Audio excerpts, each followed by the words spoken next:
Good afternoon and welcome to Kingdom Restoration here on Kingdom First TV. I'm your co-host, Renee Scattergood, along with Dr. Don Hughes, and we are covering the subject of where is honor, and I hope you've been able to join us each week. Well, and I'll tell you, Sissy, these guys have been bringing it. They've been throwing it down, as old boys used to say. And, of course, we're going to start off, guys, with another strong issue here today. Mm-hmm.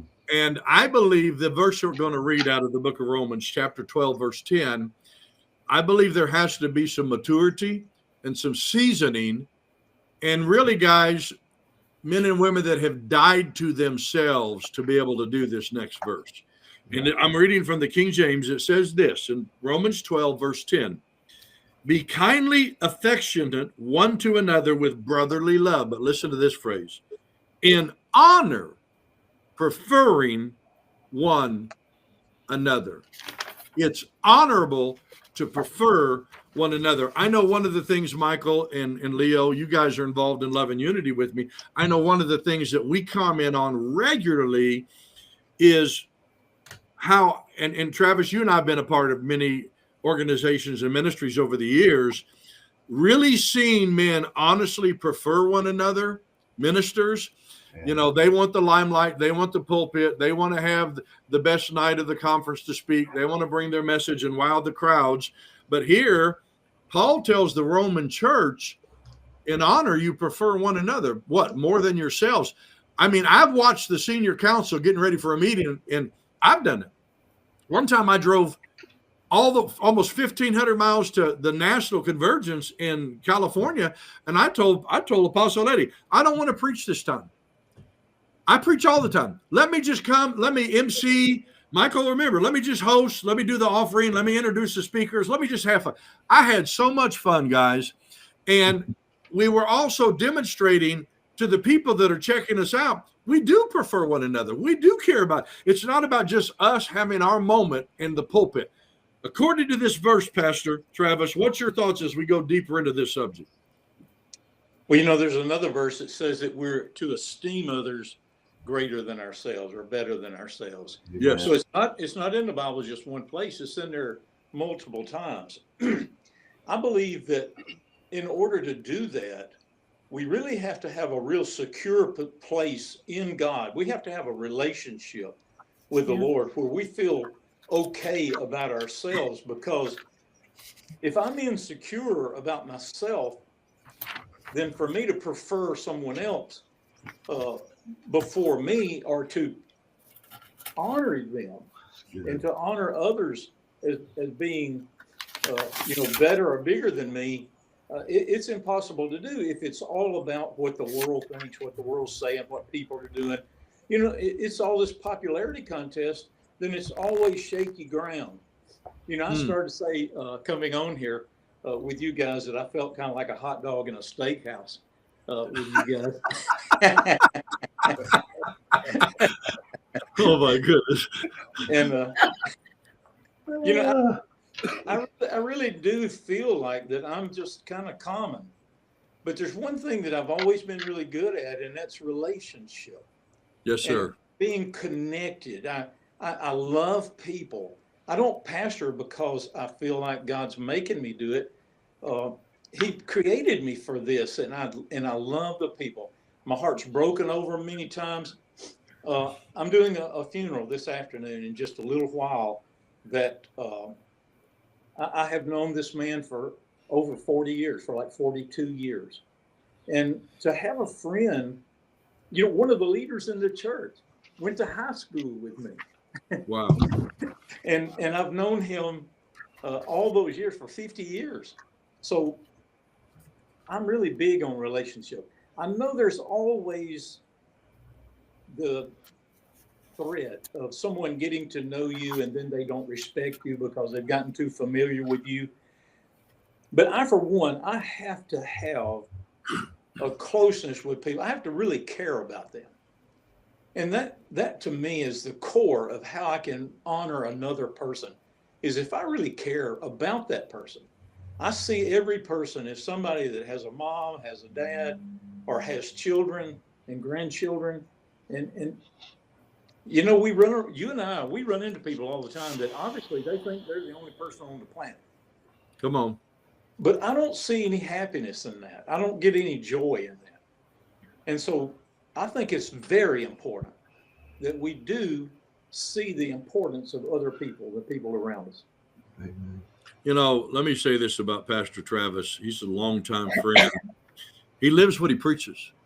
My wife and I, we stay in his home 2 different weeks a year, and we stay there every night. We laugh, we cry, we talk, we preach to each other, we prophesy, we have fun, we do great things. He's the real deal. He cares deeply about his people, and they know it. They really do know it. We're talking, Michael, about honor prefers one another. You guys know I love to exegete. The word honor here in the Greek is different. It means, watch this, to go before and show the way, to go before and lead. And the last one means to go before as a leader.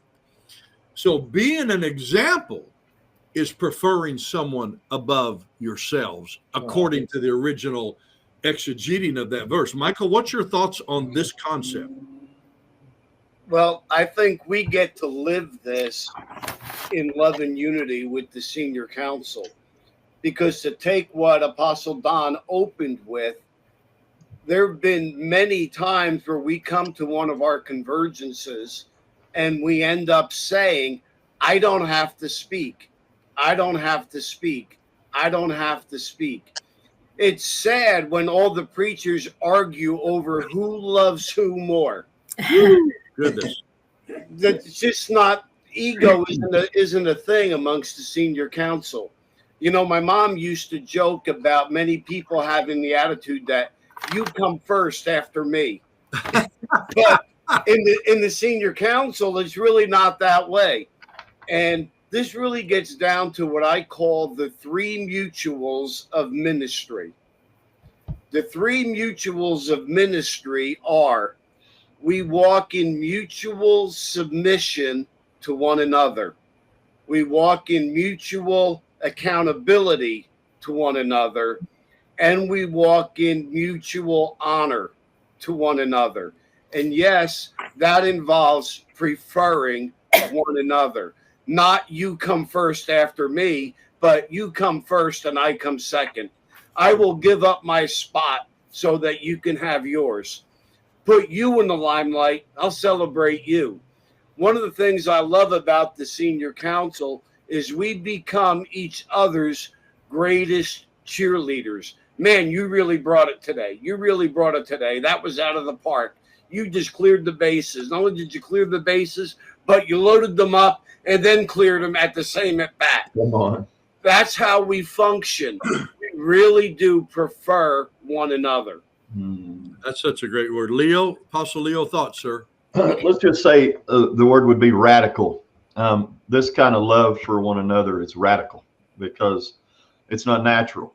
And so that means it's supernatural. Our new natural is the supernatural. Our new ordinary is the extraordinary. So in order to prefer somebody in love, to be kindly affectionate, that word kindly actually in the Greek means the same kind of love that mutual love parents have for their children and husbands and wives and so on.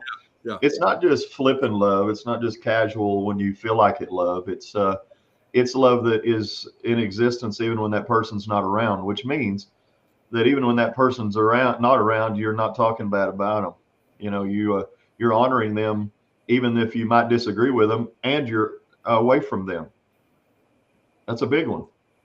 It's easy to honor and prefer somebody when they're right in front of you and in front of the congregation. I honor and prefer you, but to go behind closed doors and have the opportunity to talk bad and not means that you have a different kind of love. It's not superficial, but instead it's supernatural.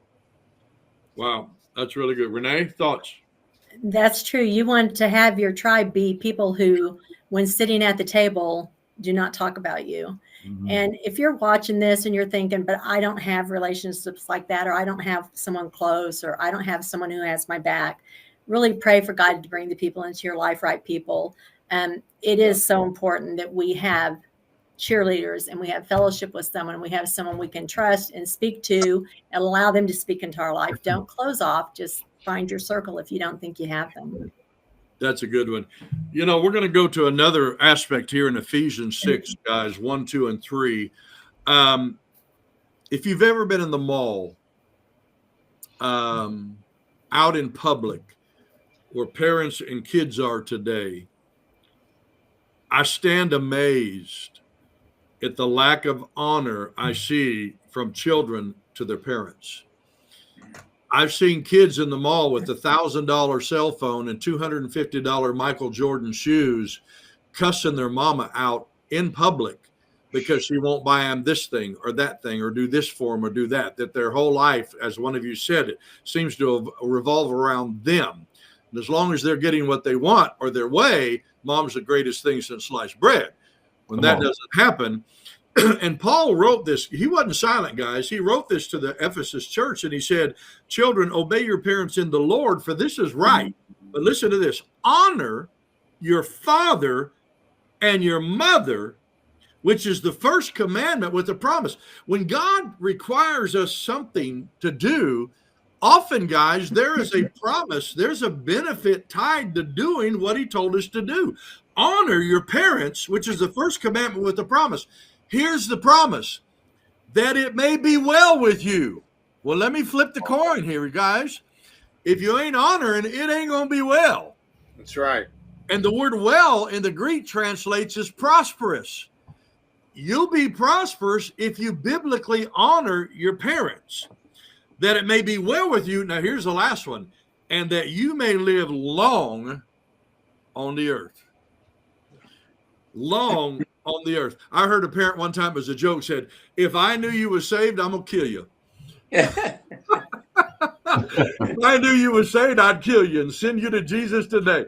You know, Pastor Travis, counseling the way we do, people in the church, our congregations over the years, how do you see this parent-children response in the honor? How do you see all that play out?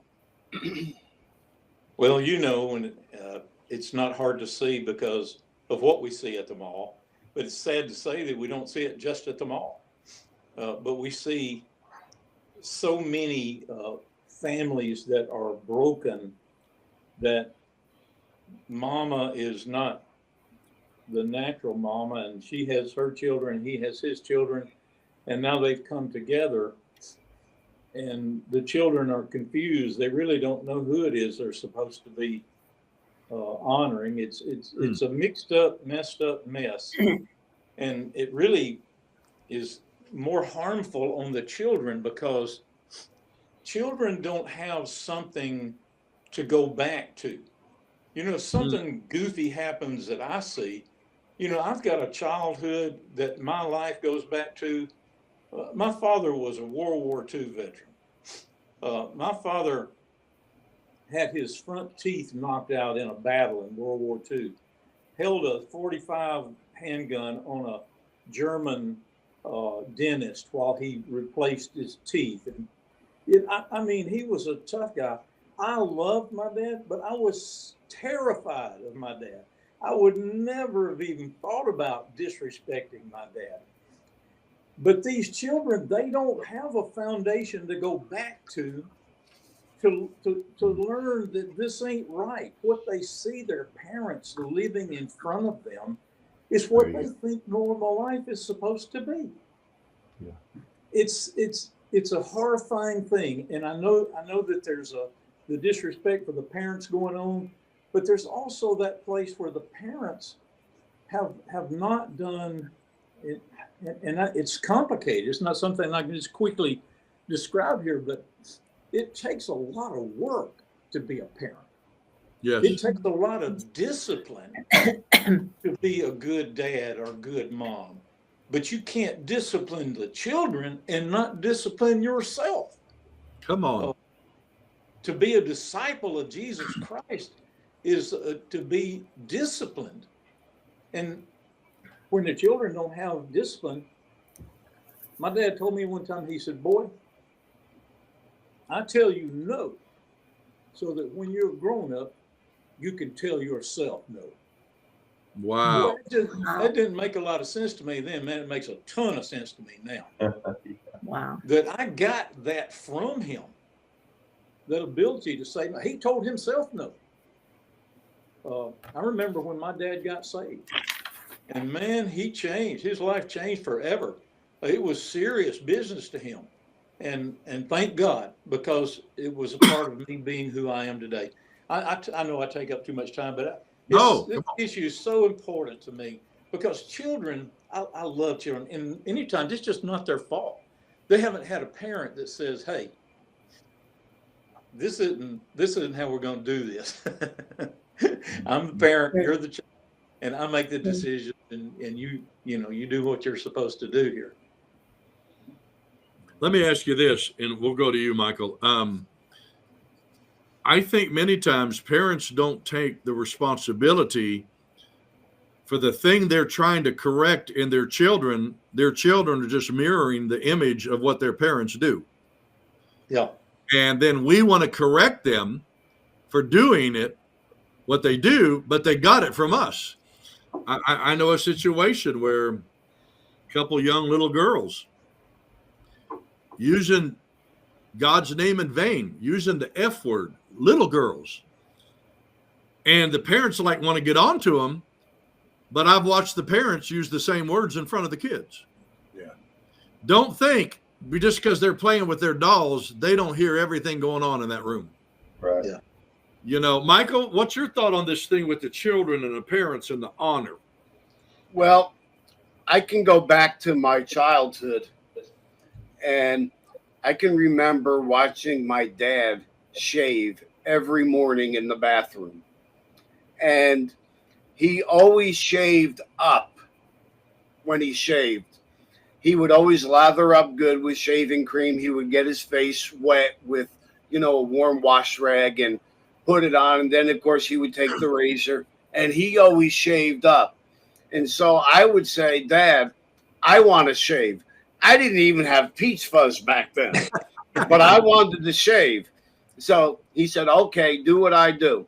So he took the wash rag, got my face wet, and put shaving cream all over my face. And he gave me a razor with the plastic cover still on it. He said, now do what I do. And so I would stand next to him and do what he did.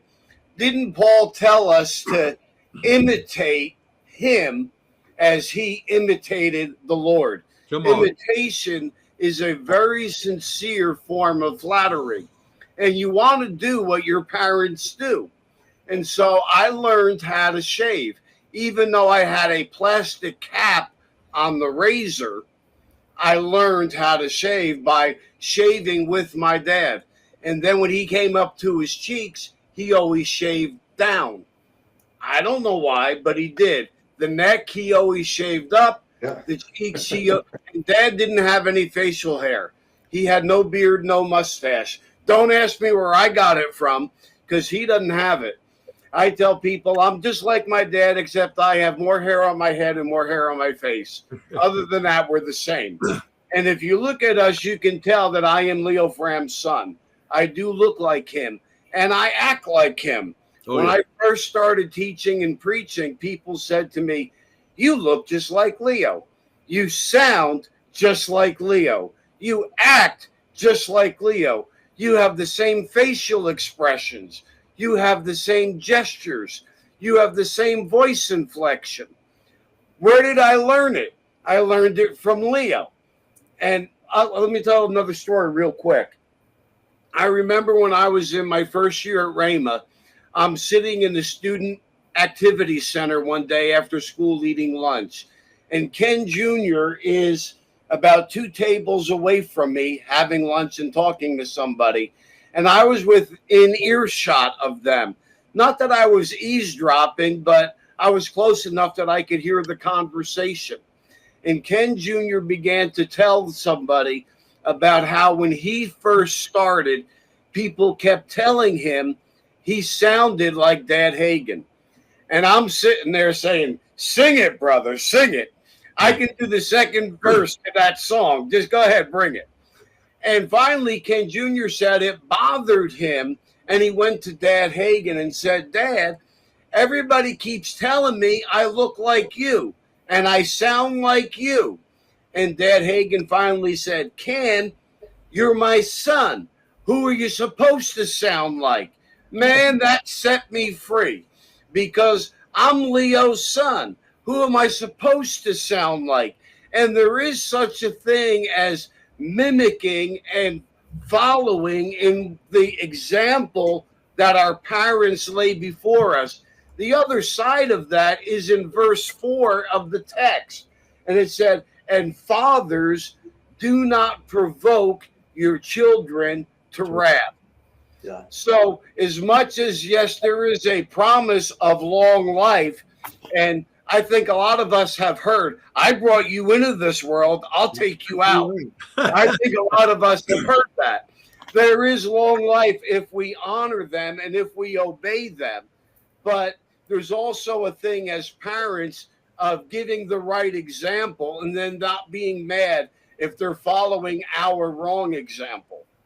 That's such a good word. And, you know, if any of you have seen Ken Hagen Jr. lately, 80 years old, is he the spitting image of his daddy in the way he walks, talks, preaches, and prophesies? He looked just like Dad Hagen. Yeah. You know, you said something, Michael, about your dad shaving. Then I'm going to go to Leo.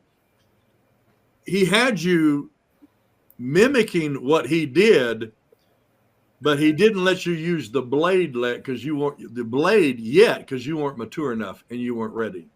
Yeah. He was teaching you the concepts that you would later use in life, but you weren't ready for the blade. No. I think that's tied to real parenting too. Apostle Leo, what's your thoughts? Mine's somewhat different. My dad was rough, Texan, wild and crazy in his young days, and rough in his older days, just a rough guy. Some of his words to me usually were something along the lines of, don't make me plant this 8.5 boot up your know what. And he would hit you with a shovel if you weren't working fast enough and those kinds of things. So honestly, I learned how to honor my dad as the hardest worker I knew, but I had to learn how to honor my heavenly Father by watching what he does. And it was really a transition. It caused conflict in my relationship with my dad because I wasn't the rowdy guy. I mean, I get, indicted all the time with being that, but I'm not. It's just, this is my face. It's the way I was made. And I tell people all the time, I am laughing. This is my happy face. So get over it. But but I am convinced, though, that this honor that we have for our parents, it definitely runs in so many of the lines of what we've already talked about in 2 or 3 ways. You know them at an intimate level. You could say the familiarness breeds contempt, right? So you don't honor the way you should. Or you have, Apostle Fram's, where the example is perfect. Whichever one you have, it doesn't really matter. Because at the end of the day, when we become born again, our identity changes and our gaze has changed. And so we can learn I've gone back and became someone who honors my mother now more than I ever have in my entire life. Yep, you do. Because my eyes are set on the Heavenly Father and what he's done for me. And so I was a hellion, drug addict, crazy biker with tattoos. I was not a good person for years and years. I put my parents through a lot of hell. But once I was born again and I found the Lord, or he found me, it transitioned that in my life to go back and recognize I needed to honor my parents. So whoever you are, I just feel like saying this. You might be listening and you're either the parent of a stubborn child or young adult that's running around using drugs and acting a fool and talking bad to you. There's going to come a day, just keep praying for them, that they're going to break through and honor will come. There'll be a time of breakthrough for both of you, crying and believing for supernatural things in each other's lives again. So hold out. But if you're the young man or woman that are that person, you just happen to get on this channel today somehow or in the future, just know this. You're in the loving arms of the Father, even though you're running as hard as you can to get away. you'll never get away from his love. It's not going to happen. So you might as well just stop, turn around and say, what do I need to do? And then return to your parents and honor them. Right. Great word. We got about 3 minutes, Renee, 2.5 minutes. What's your thoughts on today's program? So I think in our world and the situation we're in right now, parents are afraid to discipline their children. And I've had that happen in my own life with my kids saying, Mom, I can't discipline them. They'll call the cops on me. And I've told my children, bring him to me. I'm not afraid. And they've brought the kids to me. I've had them all one time or more. And I've told the children before, I said, I'm going to discipline you because I love you. And when I say it's going to hurt me more, it's going to hurt you, I will be crying with you. But you will learn something from this. I think parents, if you're out there and you're afraid to discipline your children, they're not respecting you. They're not. Yeah. My little brother, Kevin, he was the third child out of 4. And my mom was just tired. She had 4 babies in 6 years. She was just tired of discipline. And my little brother, Kevin, asked my mom, do you not love me as much as Bubba and Sissy? And she goes, of course I do. I love you. And she goes, he said, you never get on to me, because she was tired. But they viewed it as, you don't love me if you don't make me behave also. I know it's a messed up world, but I think we have to be disciplining our children. Right. We have to do it. We have to set a godly example for them. We have to be speaking the word over them, make sure what we're speaking is right, and make sure that they understand. I don't care what the world tells you to do. We are in the world. We are not of it. That's right. That's a great word. You know, my oldest boy, Donnie, when he was little, an adult asked him about me disciplining my boys. And as a little boy, he's the firstborn. I remember he told me what he told them. He said, my daddy disciplines us because he loves us. Mm-hmm. And I mean, man, out of the mouth of babes, that was such a powerful, powerful statement. Man, guys, can you believe we are done with program 3? I mean, we got one more left this month, and we're going to get into next program, next Friday, 12 o'clock. We're going to get into what it means to rebuke not an elder, but how to acknowledge and treat younger brethren. And we're going to talk about how honor's tied to making a vow and keeping it. So we're going to, as Michael said, we've loaded up the bases the last 3 weeks. We've got bases loaded. We're going to knock it out of the park next Friday, 12 o'clock Central Time, right here. Until then, on behalf of my co-host, Renee, myself, Pastor Travis, Apostles Leo, and Apostle Michael Fram, we love you so much. Thank you for tuning in.